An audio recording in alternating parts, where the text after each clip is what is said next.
Good day, this is Jim Pytel from Columbia Gorge Community College. This is Digital Electronics. This lecture is entitled Serial in Shift Registers. Okay, so I'm titling this lecture Serial in Shift Registers. I've mentioned nothing about the out because what we're going to do is we're going to do both serial in, serial out, and serial in parallel out shift registers because they're very closely related. All the difference between a serial out versus a parallel out is the fact that you have access to all stages outputs for a parallel out. Whereas serial out, we're just going to wait for that last output. Before we begin these analyses, I want to draw your attention to these three serial in shift registers which I've drawn. In this particular case, they are all serial outs because there is a single input and there is a single output. What's the difference between the top, the middle, and the bottom? And the answer is absolutely nothing except the names. Notice the top one. The first stage on the left is called Q0. The last stage on the right is called Q3. The one in the middle, it's opposite. Okay, the first stage is Q3. The last stage is Q0. There is absolutely no fundamental difference between the top and the middle except for the names. And what the point I'm trying to tell you is you can use a serial in, serial out shift register in any way you wish. You can use it so that this is the MSB. You can use it that this is the MSB. And how you take that data out of it is your choice. And this is the number one issue people have with shift registers in general, regardless if it's serial in or parallel in. They have a hard time recognizing where the MSB, because check it out, where is the MSB? Where you want it to be. You can define these things in any way you want in VHDL. You can take a fixed function device and grab the MSB from the right. You can take the fixed function device and grab the MSB from the left, however you wish to do it. And for our top version here, think about this. I mean, if I want that last stage on the right to be the MSB, I've got to go MSB first and shift it in to LSB. Whereas if I'm going to use the configuration in the middle, I've got to kind of back that 4-bit number in. It's going to go LSB in first, then MSB. So how you define those MSBs is critical to the operation of these things and where that output may potentially be going. And what I've done here at the bottom is really kind of my preferred method of describing this. Don't declare an MSB. Just don't even declare a letter configuration. Just call them colors. Call them names of fruits. Call them names of your favorite birds. I don't care. But differentiate between the stages. And if you want the pink one to be the MSB, by all means, make it the MSB. If you want the red one to be the MSB, by all means, make it the MSB. So that aside here, just be flexible and just I use the colored analogy to my benefit. Whereas if you stick with these static definitions here, you're not going to be flexible enough and you're going to break. Let's continue the discussion we had previously about serial in, serial out, and serial in parallel. What I've drawn on these diagrams is very similar to our basic discussion. All they are is D flip-flops, where the output of one stage is the input to the next stage. Additionally, notice I've added the clock wire there, whereas previously I just said, okay, all the clocks are always tied together. It just kind of got in the way for some of those basic diagrams. So for this particular case, we've got a clock for every single one. On every single positive edge, that D is going to feed that D to that stage's output. And what I can do is just draw for a serial in, serial out shift register, very simple functional diagram. It's got an input door, a clock, and an output door. Where's our input? Well, it's D. That's D. Where's our clock? Right there, right there. Where's our output? For a serial output, your last output. Okay, what's the difference between a serial out and a parallel out? All we do is just punch holes in the side of that box and we have access to gray Q, blue Q, and red Q. And our little diagram could look like this. So what that is a serial in, i.e. one door. There it is. With a clock. There it is. Where are my outputs? They're all right here. And that's the fourth one right there. How do I use a serial in parallel out as a serial in serial out? Just use that last output. So that's why I'm combining the discussion of these things. If you have a serial in serial out, it behaves exactly the same as a serial in parallel out. It's just the fact that you've got access to those intermediary stage values instantaneously. Are these shift left or are they shift right? It doesn't matter whether they are related 0 to 3 or 3 to 0 or red to pink. They're all shifting right. If you shift a number right when the MSB is here versus when you shift a number right from the MSB is here, different things will happen. So that's what I'm saying is be flexible in your definitions of where the MSB goes and where the LSB goes. Okay, so what we're going to try to use is this third definition, very universal. How you define that, the priority, the MSB versus LSB of those outputs, it's up to you. So let's just go into a timing diagram analysis. And like I said, we are going to do serial in, serial out, and serial in parallel simultaneously. How are we going to do that? Well, serial out, the only thing I have available is that pink Q, i.e. the furthest right Q, because it's a shift right register. If I have a parallel out, I've got everything available here, but the timing diagram will be the same. So there are hard ways to do these timing diagrams, and there are even harder ways to do these timing diagrams. One of the tricks I use is kind of this little tabular method off to the right-hand side. Yes, you can go straight into the timing diagram and do this, but potentially using this tabular method here, you might be able to get a systemized method where you make sure your timing diagram is not going to have any of these errors. How I do this tabular method here is basically I have as many blocks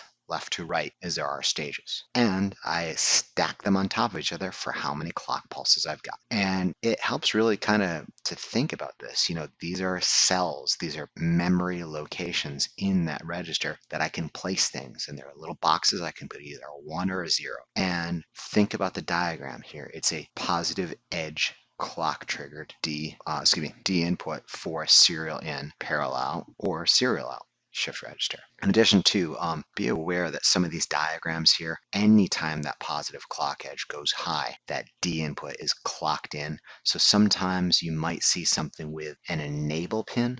You know, like there's an additional input here. So basically if it's not enabled, it's not accepting a clock signal. So if it is enabled, it is accepting a clock signal. So let's say for this example, it is enabled, it's constantly accepting that clock signal. So what you do is you take the positive edges of those clock. There's 12 clock inputs. What is the initial state? Let's assume the initial state is clear. We start with a clear 4-bit shift register. What's that mean? Everybody has a 0 on it. And on the first clock pulse, where's the first clock pulse? Right here. What is Q? What is the red Q get shifted in? Well, the D input's a 1 there. So what happens is a 1 moves aboard. All the other ones were, as we stated, clear. Pink, gray, blue. Next clock pulse. What happens? There is a 0 on D. What is shifted in to the red Q? A 0. You get it? And let's just stick for the red Q right now. What is shifted in on every single one of these positive clock edges? Is you just basically go ahead and look at your timing diagram. Well, it's a 1, a 0, a 1, another 1, a 0, another 0, a 1, another 1, a 0, a 1. And basically take all those data at those particular clock edges and fill out the red Q column. Okay, it should look something like this. Okay, so that's for the red Q column. And now what's happening on every single time a clock edge occurs? Well, it's shifting right. So what does that 1 do? Basically, I'm talking about this one right here. Where does that 1 go? It shifts to the next right. What's the one right of the red one? Is the blue one. And it shifts this way and shifts that way. What is the 0 that originally was on the blue Q? Well, it shifts right and then shifts right.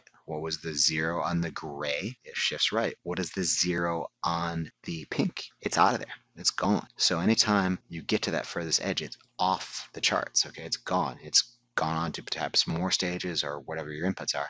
And all you do is you basically fill out these shift registers in this diagonal pattern. It's shifting right. Okay, you should look something like this. There's your diagonal pattern. That's where that initial 1 that was sampled is being sent. And then these ones, those 2 1s, these 2 1s, and the same thing for the 0s. And now to actually put this thing in a timing diagram, all you do is take that vertical representation, flip it horizontally, and write it there for Q. Okay, for the red Q. It should look something like this. And then from that data, just go ahead and draw what the timing diagram you'd expect would look like over that. And that's what the timing diagram would look like without those 1s and 0s in there. Now, if you go ahead and draw the graph for the blue, the gray, and the pink, what they're really going to look like, they're going to look like the red one, except it's going to be shifted 1 to the right for the blue, 2 to the right for the gray, and 3 to the right for the pink. The reason why is because the blue had a 0 on it first, and now it's getting that 0, then it's getting that 1, or if we go ahead and use our tabular method, what we're doing is we're taking that vertical column and just laying it onto that horizontal, and the timing diagram will look exactly like the red timing diagram except shifted. And using the same techniques, you can go ahead and use it for the gray and the pink, and it should look something like this. Okay, and there you go. So your finished timing diagram should look exactly like this. You don't have to use that tabular method. However, it's certainly easier and it's less error prone than having to go ahead and draw each one of these things simultaneously. Let's take a brief moment here and just talk about what is loaded. Okay, what is loaded at clock edge 4? What is the number that is being loaded, or that is loaded? When, that's the MSB. So where's clock edge 4? There's 1, 2, 3, 4. So what I'm looking here is this region after clock edge 4. What is the number that is loaded? This is the MSB. I have defined that as the MSB. What is it? Well, it's 1, 0, 1, 0. That number is decimal 10, okay, because it's 1, 0, 1, 0. What is the same number? The same number and the same clock edge when that's the MSB. The timing diagram doesn't change, okay? The timing diagram has not changed at all. It's just how we use that data. It's now 0, 1, 0, 1. It's just how you've gone ahead and defined that furthest right or furthest left stage and how you've hooked that up in there. Okay, just stay organized. That's all I'm asking you to do. Is now, if we've chosen the red one as our MSB, we have loaded decimal 5. So let's go ahead and do that same analysis. What is the number located on the 8th clock pulse when the red one is the MSB? What is the number located on the 10th clock pulse when the pink one is the MSB? Go ahead and get your answers. They should look something like this. The answer is, surprisingly enough, the same number. Why? Okay, look at the timing diagram. On the 8th clock pulse, what are we reading? We're reading red to pink, 0, 0, 1, 1. On the 10th clock pulse, what are we reading? We're reading pink to red, 0, 0, 1, 1. You can obviously read this same data from the tabular, 0, 0, 1, 1, 0, 0, 1, 1. Going this direction. Just trying to keep you guys organized here is how you use these is your choice. But if you're given a timing diagram with certain one labeled the MSB, that's the MSB. So let's go ahead and go on and use some of these examples. Now I gave you a clock and I gave you a D. Let's go ahead and figure out how we would want to enter D if we wanted to go ahead and have a certain number at a certain time. Okay, so what I'll show you is just an empty timing diagram here, what we want it to look like. Okay, so here's another example of a 4-bit serial in shift register. It's a different type of example, whereas previously I gave you the input and I gave you a clock pulse and you determined what the outputs would be. What I'm going to ask you to do is get me a certain output by a certain time. And what I'm going to ask you guys to do, it's a 4-bit serial in shift register. By the 4th clock pulse, what I want is the number 5, the binary number 5 to be loaded. By the 8th clock pulse, I want it to be cleared. And by the 12th clock pulse, I want the decimal number 7. Okay, the binary equivalent of decimal number 7 stored. And what we're going to do is we're going to define it for this particular configuration here. We're going to define it as this one is the MSB. So how do you do a example problem like this? Well, basically what you do is just go straight to the tabular method. When at clock pulse 4, what do I want stored? I want stored the number 5, where the red one is the MSB. So go ahead and just write those out now. Where is the MSB? Go ahead and say, okay, Q3, Q2, Q1, Q0, so you don't get crosstalk. Find those as the MSB down to the LSB. What do I want stored in there? Well, binary equivalent of 5 from the MSB, 0, 1, 0, 1 to the LSB. What does a clear look like? Well, obviously clear, all zeros. What does a 7 look like? 0, 1, 1, 1. Okay, this would be startlingly different problem if that was the MSB, okay, which we might do a little bit later. What would our D input look like? And that's kind of the question here, okay? How do we get these patterns at those specific times? Well, think about how those things diagonally shift, okay? If that LSB, i.e. Q0 at clock pulse 4 is going to be a 1, stands a conjecture at clock pulse 3, Q1 should be a 1. At clock pulse 2, Q2 should be a 1. At clock pulse 1, Q3 should be 1. So we're just going backwards. And that's pretty much all you do is go back diagonal. And your diagram for the Q3, Q0 stages should finally look like this. So the question remains is, what was on those stages to begin with? Well, the answer is unknown. Okay, it could have been unknown. It could have been a 1 or a 0. But the point is, it took us 5 clock pulses to fully and completely load 0, 1, 0, 1. So let's go ahead and pretend all of our inputs really did have an unknown value initially. What does the unknown value look like in our timing diagrams? It should look like this. So what that's implying is prior to the arrival of that first clock pulse, what we should probably do is just put another box right up here. Unknown, unknown, unknown, unknown. Okay, that's our initial state. What happens at that first clock pulse?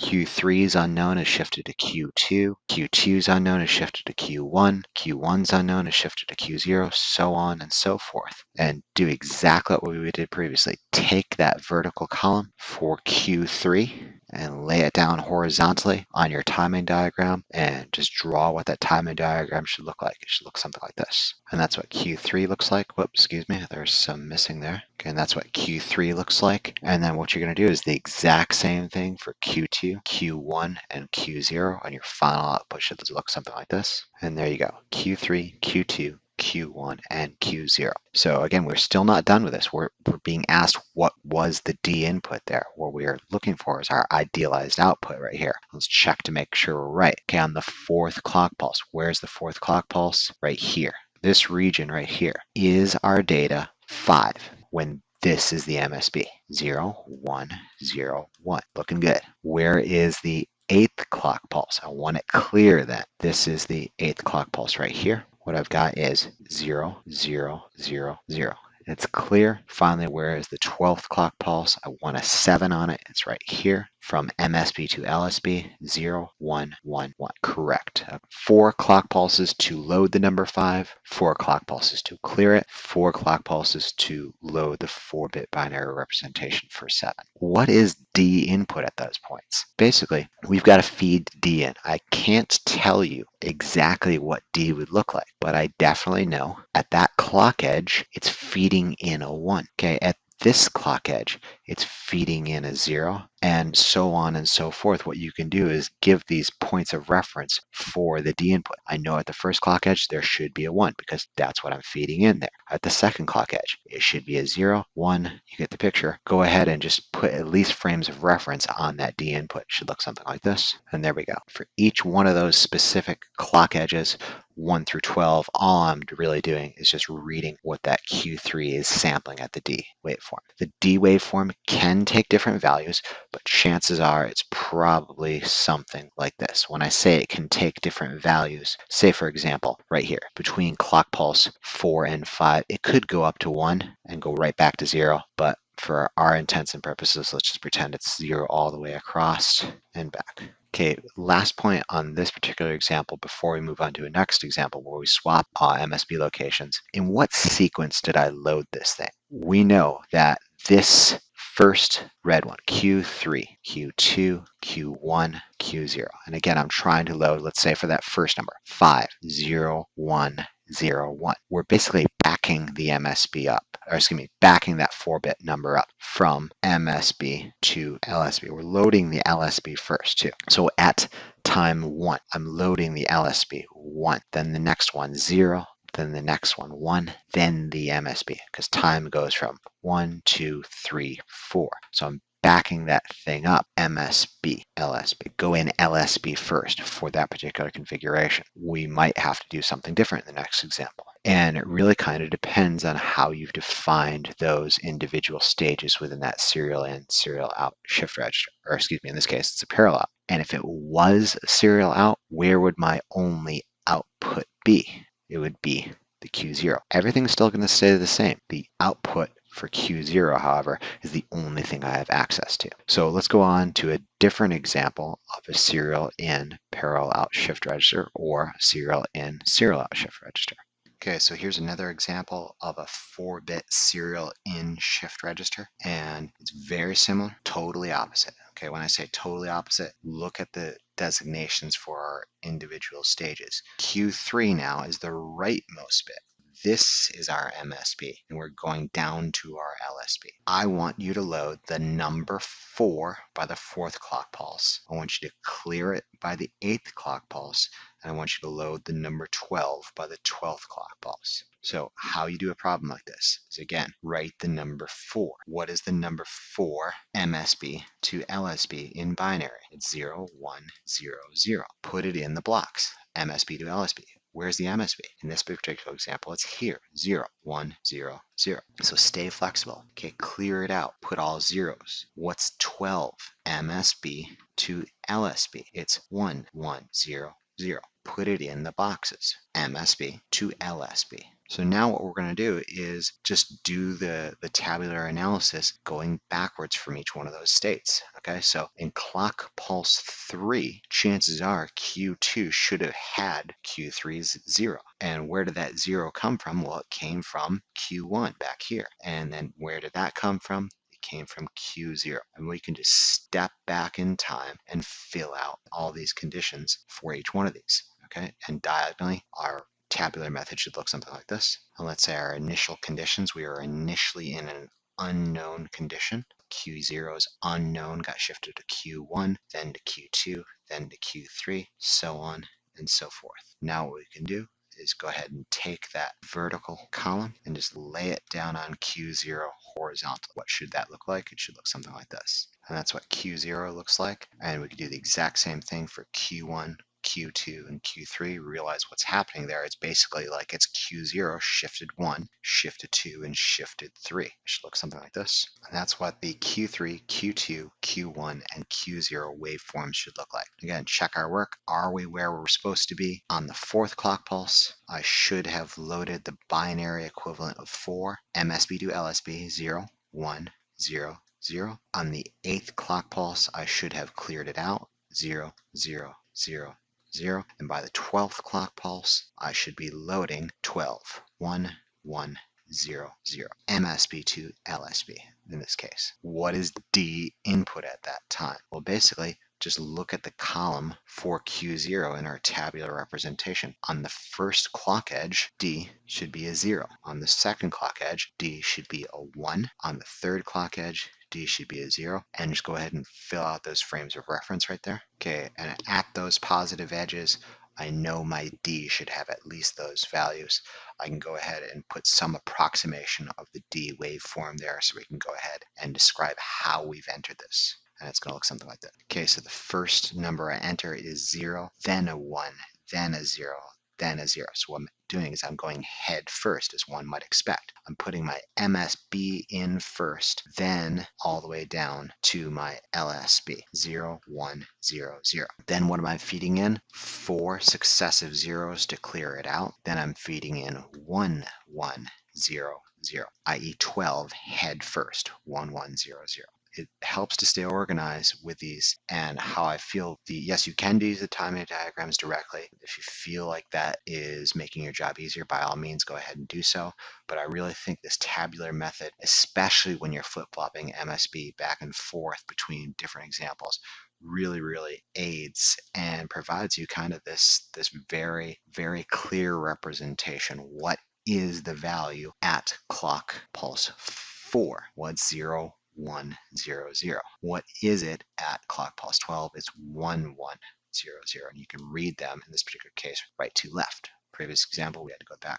So that was pretty much about it for serial in, serial out, and serial in parallel. Again, the only difference is serial out, the only thing we'd have available is that last stage in this particular one here. So let's go on to our next discussion about parallel in shift registers.